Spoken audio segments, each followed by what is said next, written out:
Probably remember a movie from, I think, 1980 called Star Wars The Empire Strikes Back. Definitely grew up on that as like one of the canons for the best movies of all time in my group of friends. One of my favorite lines is when Luke first meets Yoda but doesn't realize he's meeting Yoda, and he dismisses him as this tiny little idiot that just causes trouble, makes a mess of everything, and is keeping him from meeting this important teacher that he's come to see. And eventually, Yoda says to him after he's revealed himself to him, "Judge me not by my size through," um, which I think encapsulates a lot of what's going on here.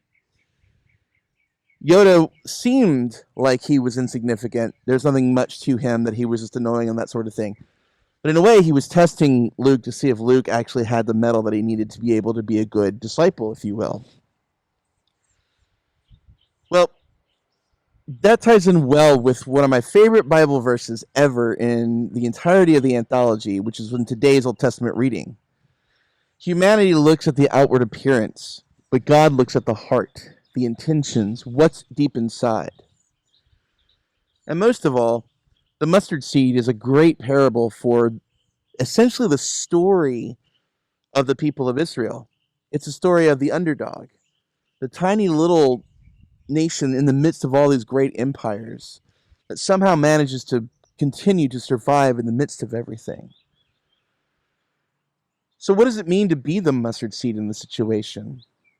Well, to be the small little group in the midst of a greater sea of groups that are not part of it, and yet to be sown and nurtured and nourished so that it grows up into the shrub where birds of the air can find shelter within it.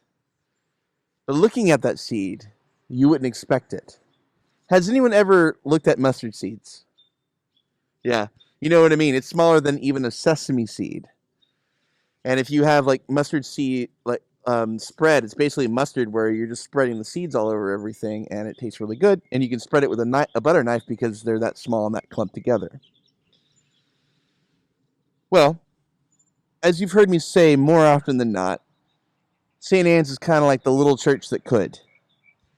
Instead of the I think I can, I think I can, I hope I can, I hope I can. It's like we can and we will and we do. I feel like, thank you. I feel like today's gospel is for us. It is a reminder that we are that mustard seed. First of all, we're small in size, but we are full of life and nutrients and incredible opportunities and gifts. As God continues to sow and nurture us, as we continue to nurture one another, we grow into this incredible shrub that shelters the birds of the air. People that come in to use our labyrinth for a place for peaceful walk. Boy Scouts that need to earn their Eagle badge help us out and we help them out. When we get beyond this crazy COVID time, getting back to abode shelter meals, having community meals on a monthly basis.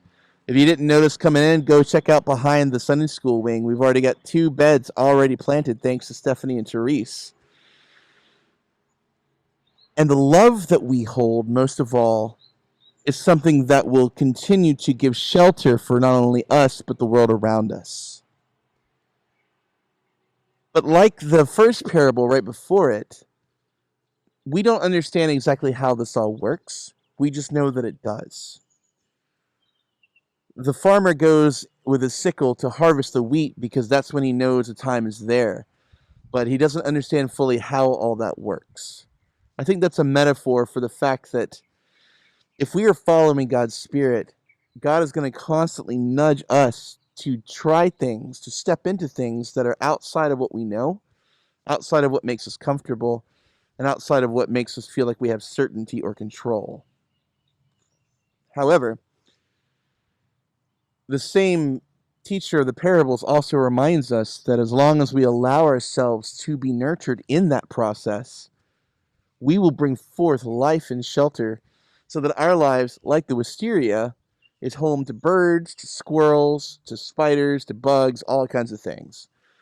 Not necessarily a perfect metaphor for what we're hoping for in our broader community, but that we are a source of shade, shelter, beauty, peace, serenity in the midst of the world that is not always so safe and calm and peaceful. So when you feel disheartened because you might think, who am I? What can I do? Or what's our future going to be like? What are we going to do? What can St. Anne's do as such a small group of people? We are the mustard seed. That is the essence of Christ's calling, is out of the smallest, most unexpected places, that is where God flourishes.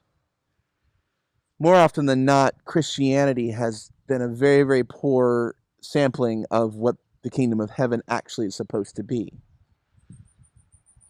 But that's primarily when we focus on the big seeds, the gourds, the things that don't make these shrubs.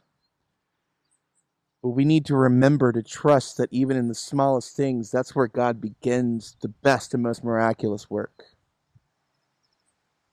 So may we rest in the fact that we are that small mustard seed. May we rest in the fact that God, as God leads us into things that we have not done before, is a way of nourishing us, giving us a chance to grow and flourish and be that bush, so that more of the birds of the air, those who need shelter, those who need community, will find us and come be part of us, and we will continue to branch out what we already have here into the world. Amen.